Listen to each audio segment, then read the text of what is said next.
Kako se oženio Allahov poslanik Musa a.s. koji spada definitivno u samo jednu kategoriju, a to je poslanik o kojem Kur'an najviše pripovijeda. Without you, waking up in the mornings, hard sometimes, that's why I turn to you. Mi pripovjedamo tebi vijesti o Musau i Faraonu za narod koji vjeruje. Ovo je uvjet.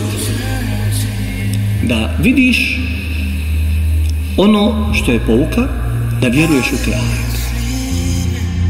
I ti kažeš sada, pa dobro, ovdje ima ljudi koji su oženjeni, zašto bi njima trebalo da slušaju priču o tome kako se Musa a.s. oženio?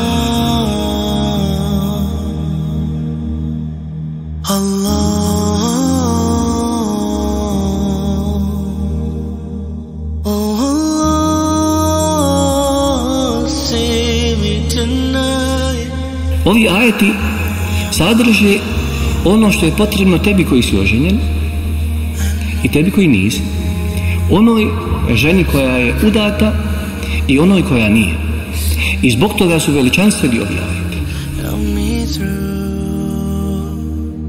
I don't know if I'm made for this world sometimes, that's why I turn to you.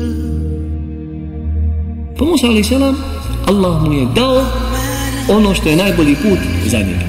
A to je put onoga što mu se desilo upravo u Medijanu.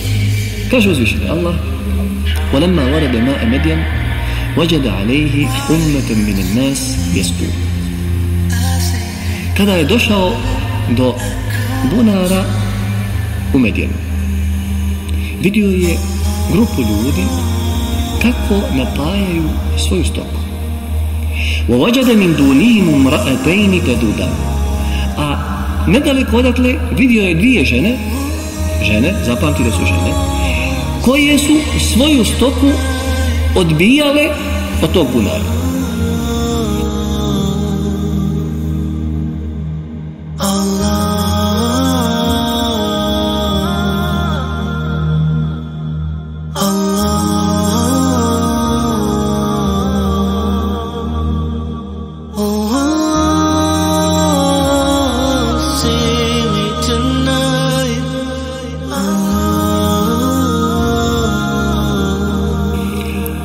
I Musa a.s. oženit će se sa jednom od ove dvije žene. Ali zapamti od početka kako se on ponašao prema njima i kako su se one ophodile prema njemu. Da bi shvatio ono što će biti poenta ili pouke iz ove priče.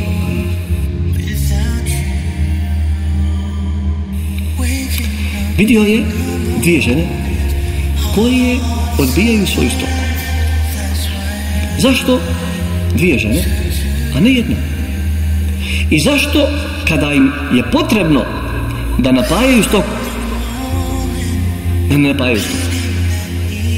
Prvo, nije priličilo ovim dvijema ženama da se miješaju sa muškarcima. Jer muškarci, oni znaju da napasni budu prema ženama. Ne samo sada, nego i tada.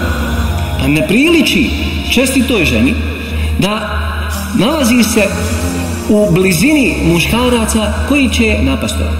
Neće možda biti to iskušenje samo za njega ili za njih muškarce, već i za njih žene.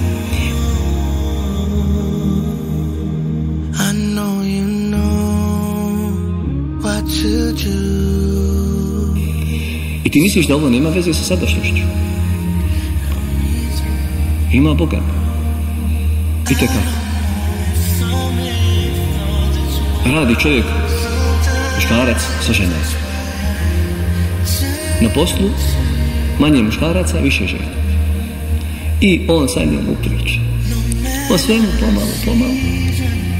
I onda dođe se do ženidbe, ne ženidbe, on se požali na svoju ženu, ona na svog čovjeka i nađu se, molim te lijepo.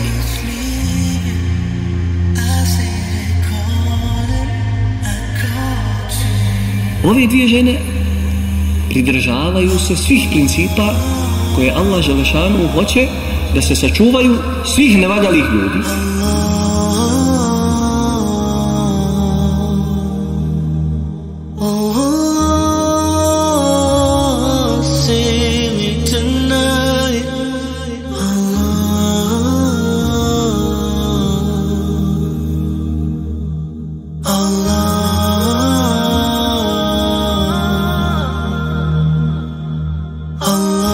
Pa su ove dvije žene, Musa a.s. ih vidi. A Musa a.s. nemoj da zaboravi šta je sa njim bilo. On bježi i već, kako kažu učenjaci tefsira, 7 ili 8 dana nije stajao. Nije ništa jeo, ništa nije pio, osim eventualno lišća koje nađe usput. Nema ništa, nema ljudi, nije bilo ljudi usput. Musa a.s. prilazi na lijep način, kaže mahat pukuma. Šta je s vama? One kažu la nasqi hatta yusdira ri'a wa abuna shaykhun kabir. Odmah spominju opravdanje. Šta one rade tu? Zašto su tu? Nisu rekli valla dosadno nam kod kuće, nemamo šta raditi, pa eto malo da se sa stokom, da malo izađemo iz kuće, malo da ubijemo monotoniju, malo da vidimo ove momke, ovamo, ove ljude, što možda tu ima potencijalni neki prosac. Ništa od toga. Čestita žena i čestit čovjek, oni se ne šali na taj račun. Jer, kako kažu u svakoj šali, ima istine. Pa može neko pomisliti, ako se našali, evo kaže ona, ono indirektno, znaš, ne šali se. Kažu, mi ne napajamo dok ovi čobani ne odu. A zbog čega? Zato što je naš otac veoma star čovjek. Da nije star, ili da imamo brata, mi ovdje uopšte ne bismo bili.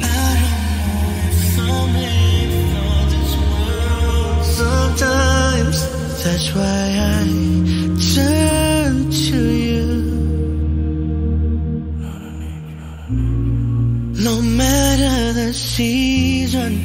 Kaže uzvišen Allah, feseqa lahum. Pa je Musa a.s. uzeo i napojio im stoku. I sada, po prirodi stvari, učinio sam vam uslugu. Možete li dati za uzvrat, makar malo da povozemo neku ovcu, da malo pijem kladac, ili da mi ukažete na nešto. Međutim, Musa a.s. ništa od toga ne govori. Musa a.s. napojio je, otjerao stoku prema njihovoj strani, kaže uzvišen Allah, tomu te valla ila dhil. I onda se Musa a.s. sklonio u hlad. I onda će znati da je bila velika vrelina i da je bilo usred dana. Jer ne sklanja se u hlad ako nije velika vrelina.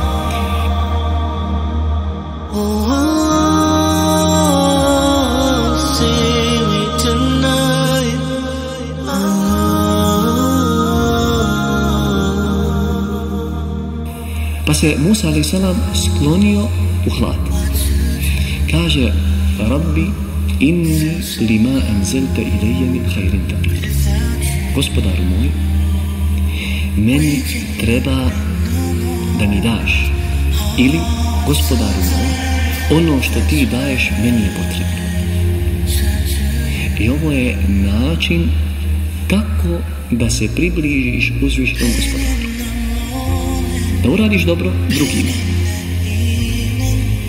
A onda, ne da kažeš gospodaru daj mi to i to, nego da spomeneš svoju potrebu Allahu dželle. Da spomeneš svoje stanje u kojem se nalaziš.